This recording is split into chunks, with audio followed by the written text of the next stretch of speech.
فرانسیسی فوجی تھا، اس کا ایک پیارا سا کتا تھا، وہ کتا مر گیا تو اس فرانسیسی فوجی نے زمین کھود کر اس کتے کو دفن کیا.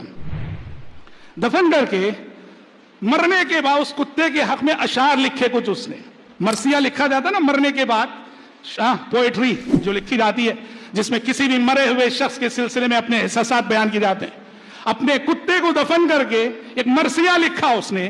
اس مرثیے کو، ان اشعار کو، اس پوئٹری کو ایک پتھر پہ کندہ کر کے اس قبر پہ اس نے لگا دیا. ٹھیک.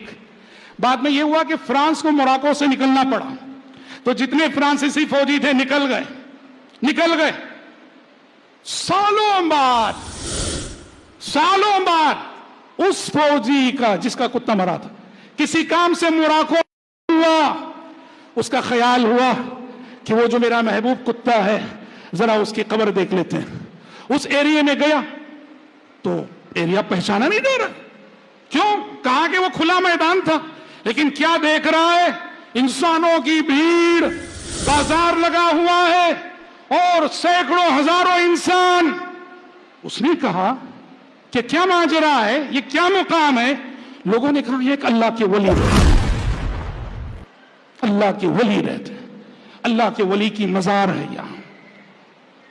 وہ گیا مزار دیکھنے کے لیے.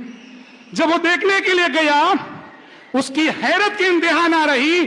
اس نے اپنے کتے کے حق میں جو اشعار لکھے تھے، جو کندہ کر کے پتھر پہ لگائے تھے، وہ پتھر جوں کا تو موجود ہے.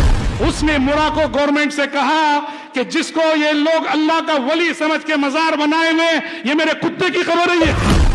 اور اس نے پروف دیے اس نے.